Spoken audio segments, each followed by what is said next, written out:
This episode is brought to you by Nordstrom. Summer's almost out and fall's calling. Luckily, Nordstrom has everything you need for the season ahead, all under $100. Discover new arrivals from your favorite brands like Mango, Princess Polly, Wave, Free People, BDG, and more. Whether you're planning a last-minute getaway, heading back to class, or refreshing your office looks, you'll find the latest trends and beauty must-haves without breaking your budget. It's easy, too, with free shipping, free returns, and in-store order pickup. Shop today, in stores, and at Nordstrom.com. Are you feeling more fulfilled now that you're back to work? This Friday. No. I need a vacation. See the movie that critics are saying is an awesome. Look at that. Crowd-pleasing, fist-pumping, all-out brawl of a film. You're right about that. They're coming after our family. Go fix this. Oh, my. Nobody 2. Rated R. Only in theaters Friday. Jack Daniel's is proudly served in fine establishments, questionable joints, and everywhere in between. So, no matter where you go, in every bar, you'll always know someone by name. Jack. Jack and Coke? Shot of Jack? Jack Daniels, please. Right away. That's what makes Jack, Jack. Please drink responsibly. Responsibility.org. Jack Daniels and Old No. 7 are registered trademarks. Copyright 2025 Jack Daniels. Tennessee whiskey. 40% alcohol by volume. 80 proof. This episode is brought to you by Amazon Prime. From streaming to shopping, Prime helps you get more out of your passions. So whether you're a fan of true crime or prefer a nail-biting novel from time to time, with services like Prime Video, Amazon Music, and fast free delivery, Prime makes it easy to get more out of whatever you're into or getting into. Visit Amazon.com/Prime to learn more.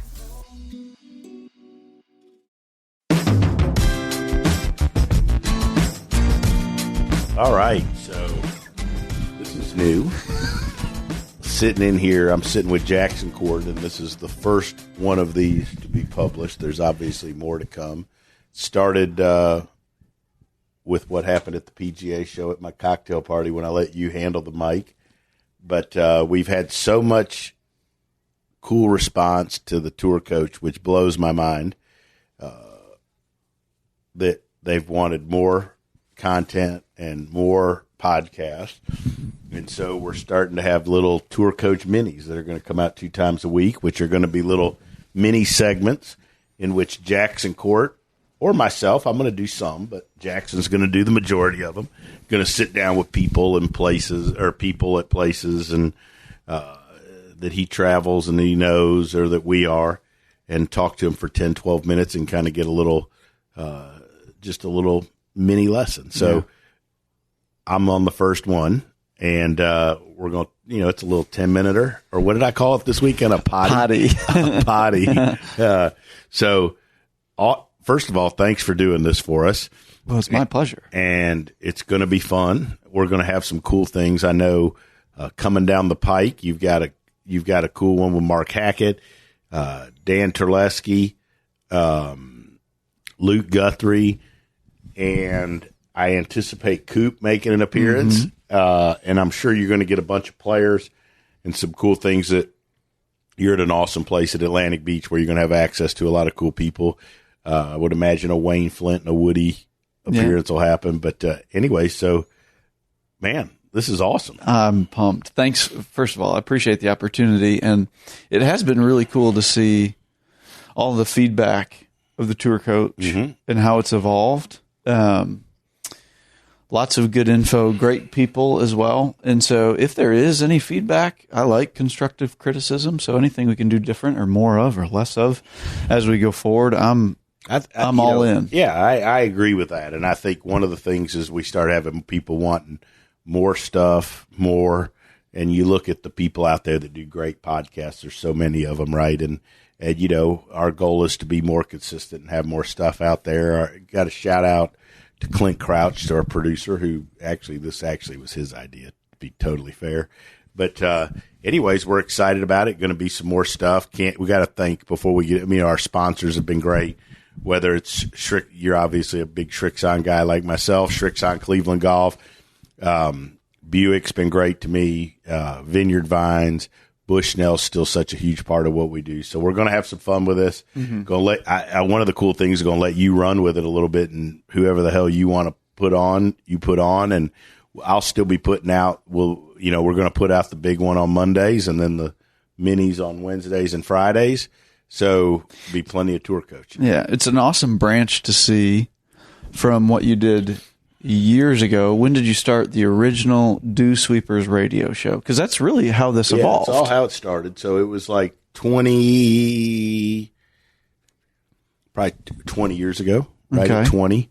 And it started in Fort Walton Beach down when I was in Destin.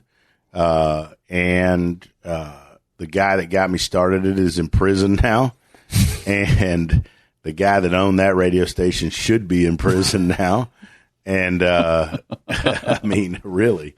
And, anyways, but, I learned a lot. Ralph Carroll, I think you've met Ralph over the ages, became a radio partner on the radio show, and it went on PGA Tour Radio. And I think we were on for close to 16 years, 15, 16 years. It was the longest running. It was the longest at the time, longest running instructional show. And Michael Breed's since for sure taken that place, and man, he's done amazing. He's been on the podcast. He was on my radio a bunch of times. I've been fortunate to be on his stuff. Anyways, a lot of cool stuff. So looking forward to it. What are we going to talk about for a few minutes? I mean, I love the curiosity and how it started too, right? You would interview people just to get knowledge and insight. And I think we're going to continue that. That's my goal. Well, when I started with the Dew Sweepers, and, first of all, like, this is a good story. You'll love this.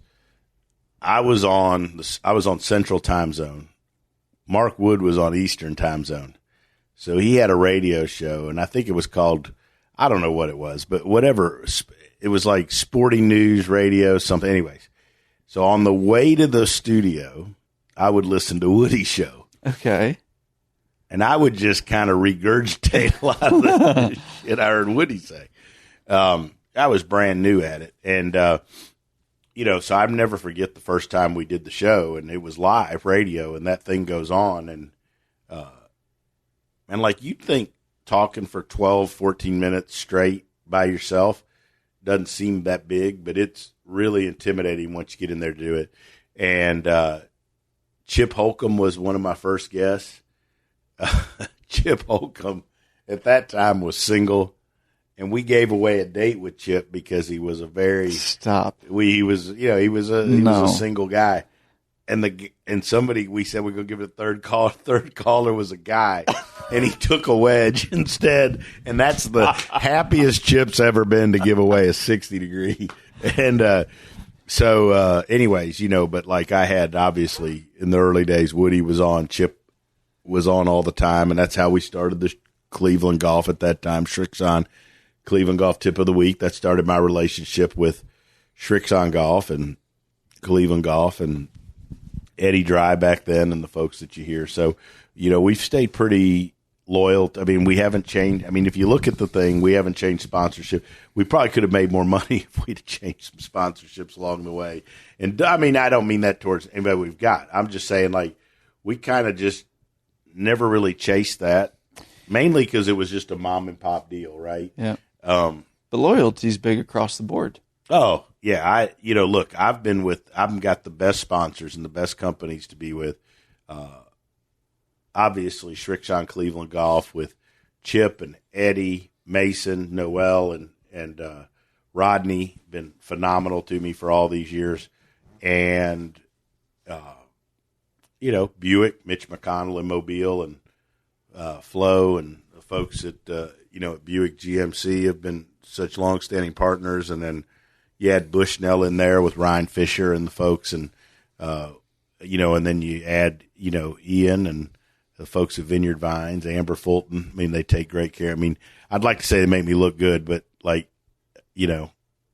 make me look okay, right? Best I could look. But so we've had, anyways, loyalty is a big deal. I think we've had good people part of the journey, and you're another part of this journey. You've been with me for a good while now. I've watched you grow from Lakewood and all, and how good you did there. And I still say you were the best thing that Lakewood ever had. and then you went with me to Fred, and then now you found your own, which I think is is the natural course for a teacher. I did that under HJ, and I was with him at Sandestin, and went to Santa Rosa, where I had so many great friends, the Michael Hennigers and the Crawford Sandifers, and those people that I was so close with there. There was so many good people, and then went to Mobile. But Hank was with me part of the time at Santa Rosa, and then I kind of went on my own. And so I think history repeats itself in certain ways, and that's kind of what's happened with you. And the same thing we're going, with Morgan. Morgan's been with me 11 years, and it's interesting. It's an interesting time now in golf instruction, and where we are in our careers. And people have great opportunities when they do great things, and you and Morgan are two of the best. Well, That's because of your help. I tell that to everybody, and I would be nowhere without your guidance, and also the team around you. Like a lot of these people you've spoken about that will be brought to these mini pods, these potties. The potties. Yeah. So, I heard this once.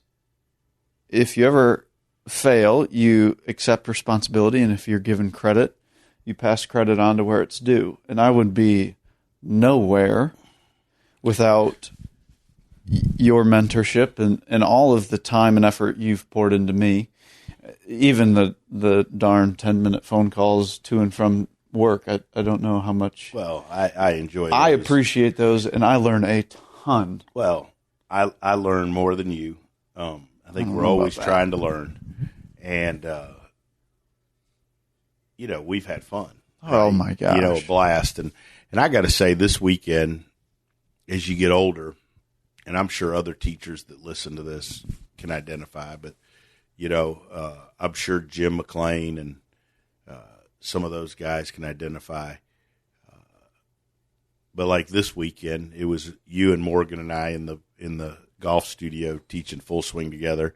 And I had a riot. It was one of my favorite days I've ever had teaching, right? That was so fun. The three of us, we had the mini wingman going with some good tunes, and we taught 9 really cool juniors. Had fun. We used the pivot pack a little bit. And then we got on their ass today. It was. I loved that. So I thought it was good. And that's a part I'm not great at yet, is being hard on them. I wasn't good at it for a long time. And I was today, and I took each time, we had somebody in the bay, we worked with them for a little bit, and we had to switch quick because weather was coming in. I'd walk out with them to get the next kid in. And when we were hard on them, as I was walking out and taking them to the putting green, I told them why we were hard on them. And it's because these kids, number one, they're really good, and they're good young now, as Luke had touched on in the podcast. So I think getting on them and using that as motivation, but figuring out how each person needs that motivation, that little tidbit, and also kind of coming alongside them and being a little bit of a cheerleader at the same time. Yeah, and I think, two interesting people, or for you to, if you were going to do these, would be, Bobby Wyatt, Robbie Shelton, right? Because those are two people. I mean, I don't work with Robbie anymore, but Bobby, but he was with me for so long. And Bobby, to see how, I think when you're a younger teacher and you get really talented young folks, I think it's harder to be hard on them, right? I think I'm way harder, way saltier, way crustier now with these kids and these good young players than I was back then. You need to shut up and keep working. So you sometimes wonder if I wouldn't have been better for them if you'd have been further along. But I think everybody finds their water level and their place. But these are going to be fun. Let's do one or two good questions, and then we'll wrap it up. We don't want to go too long on the first one. These are going to try to keep it around 10, 12 minutes. But you want to run into part 2 after this? We're already at 12 minutes. Let's just do one. Yeah, we got this whole thing staged. Okay. I mean, I think my first question is as you continue to learn, what's the curiosity that continues that drive? Man, I didn't know you were going to ask me tough shit. I'm ready to go back to the bar. Meet up with Sailor. Yeah. Say long.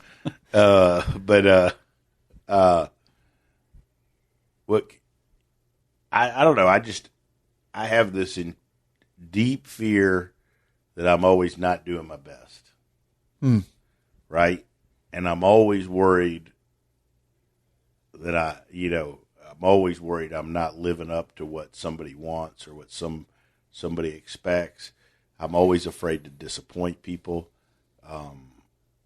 What they need? But, just in general, yeah. And so, I mean, that probably, Greg Carton could analyze that shit and tell us what that means. But, so, I mean, I'm always trying to learn. I'm always trying to figure out, if I miss something, I just always don't want to be the guy. So I'm probably not, the guy that's going to necessarily experiment on you. I know teachers that I think do that, and I think that's their style, and they probably go down rabbit holes with players where I wouldn't do that because I'm more worried I don't want to be the guy to mess somebody up. But, I think I'm just always trying. I'm always just trying to get better. I want to get better. I'm extremely competitive. I mean, I hate losing the Jingle Bell. I hate, finishing second in anything. So I'm always trying to figure out how to get better and how to improve at my craft. I'm very prideful when it comes to the product I put out there and what I do and what it represents. I mean, I think that probably comes from my upbringing from Hank and from Wayne and Woody for sure. So, I think you're always just trying to get better. I'm always trying to push myself. I want to be one of the best at what I do. I've still got such a long way to go. I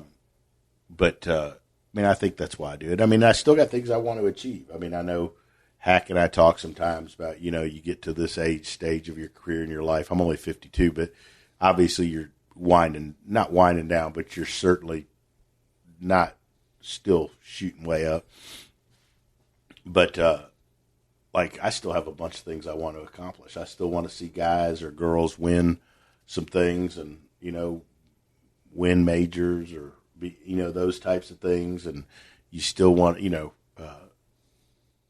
I look at the things that I'm most proud of, like the guys that I've had play Walker Cups were huge for me and things I was very proud of. How many guys have you had play Walker Cups? Andy, Robbie, Bobby. 3. Am I missing anybody? That's it. 3 Walker Cuppers. All on foreign seas? I think Ben would have had a good chance if he, was going to stay amateur. But 3, so I've had a U.S. Am winner, a runner-up. You've had 2 AMs play at the Masters. 2 AMs play at the Masters. Bobby was... How many AMs did you take to the U.S. Open? Oh, a bunch. I mean, we've had a bunch, and we've had a bunch of people... That's phenomenal. Or not a bunch, a decent number, right? I mean, ballpark.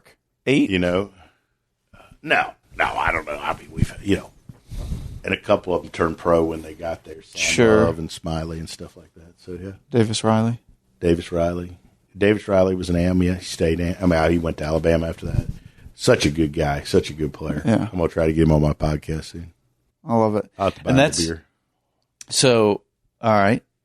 When I was freshly married, right? We got married in the summer of 16. I'd worked for a guy previously, Adam Schreiber, phenomenal coach. Legend. And I've had him on tour coach, he's great. The regular one, multiple times.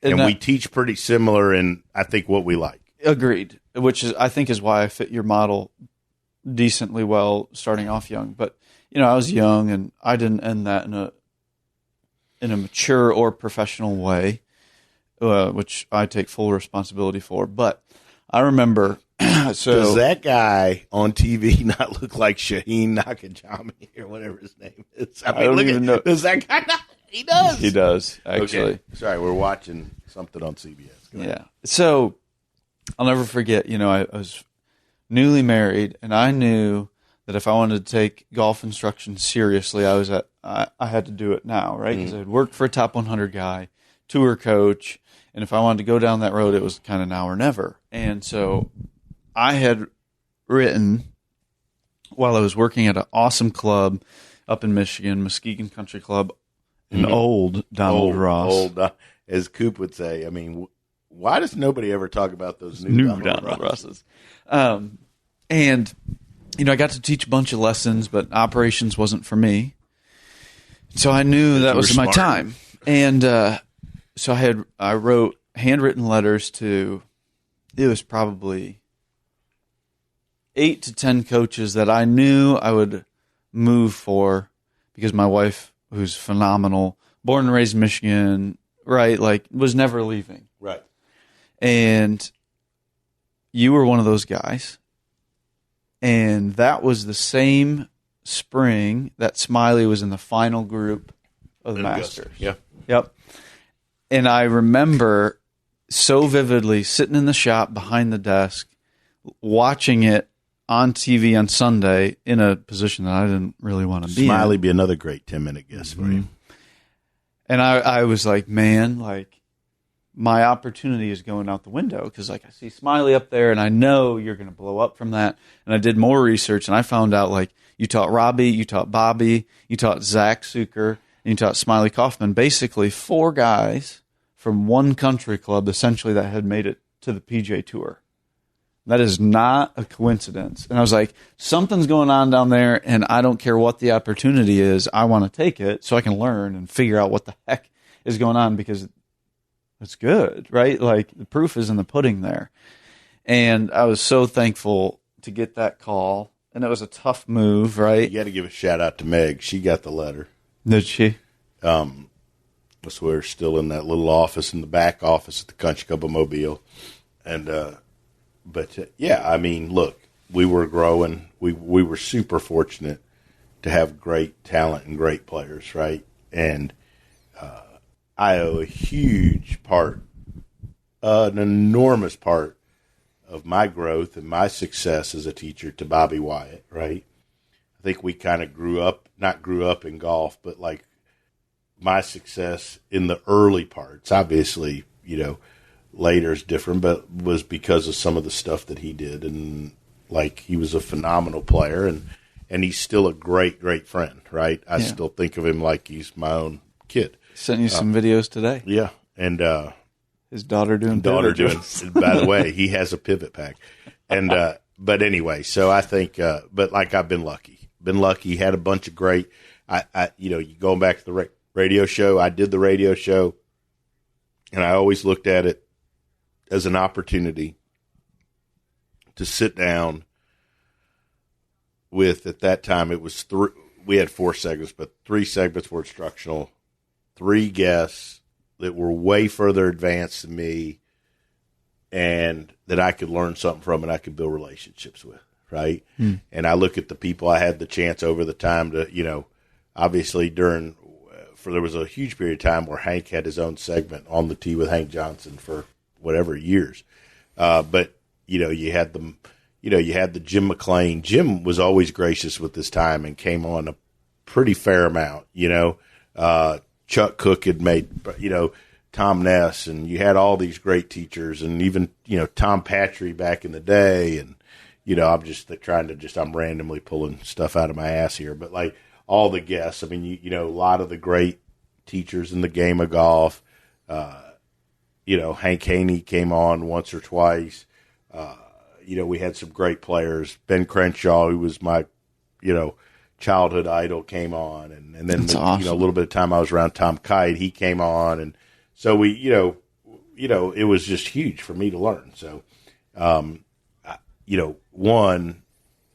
hopefully you get something out of it, but it's going to be fun for the listeners. It's fun for me that through all of these years and what we've done, that we've created the opportunity to do just kind of like a spin-off like this and have some fun with it. So it's going to be fun. You're going to have a blast with it. And the biggest piece of advice I'd tell you is like, go get people that you may not even think you got anything in common with or that you would like, right?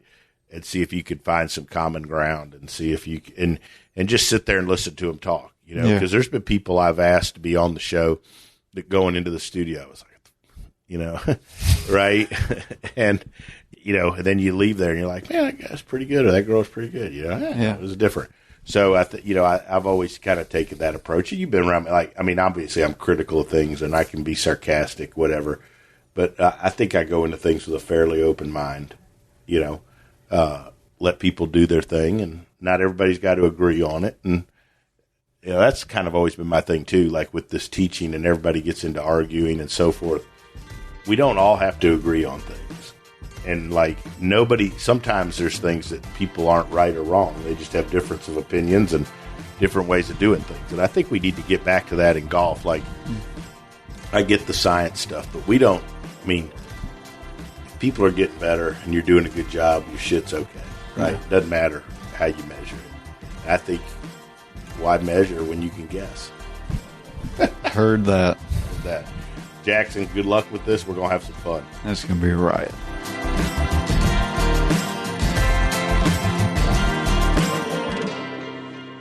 Hi, this is Tony Ruggiero. And look, recently, several teachers I know and several players have had some scares with skin cancer. In fact, I recently went and saw a dermatologist here in town, and I had a couple things frozen off, eyelid, my face, my earlobe, and not getting any younger. And I know it's getting to that time of the season where it's cooler, but look, being in the sun is a real deal, and I've not been very good, to be totally honest, my whole career at using it at all, because I didn't like how greasy it was, how hard it was to get off your hands, how it clogged up my pores. And then I found this sunscreen, Visor Skin Care. It's clear, it goes on, it doesn't dry you out, it isn't greasy, it's like you didn't put anything on it. By far, it's the best sunscreen I've ever used. Without a doubt, is the easiest to use.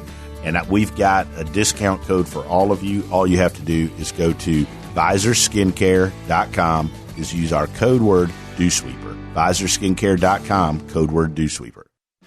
I just want to remind everybody something that I forgot. Recently, a couple weeks ago, my wife and I went out. We went to a wedding, and afterwards with some friends, we were like, hey, where's a great place to go? I'll be honest, like, in my travels and day-to-day, sometimes I get caught up and I forget some of the great places right around the corner. But I got to remind you about the Icebox Bar on 755 Monroe Street. I was blown away by just the whole vibe, the atmosphere, and with the Velvet Pig, the food in the back room, and the big screen TVs up front. We sat there and watched some playoff games. I was blown away by the atmosphere, the vibe, and just how cool it was to have the Icebox Bar right here near the Dew Sweepers downtown, near where I live. You're looking for a great place to go sit, watch some games, hang out, play some pool, you got to go to the Icebox Bar right there on Monroe Street. There's a good chance you'll see all of us hanging out. But do yourself a favor, go visit the Icebox. It's one of the best places out there.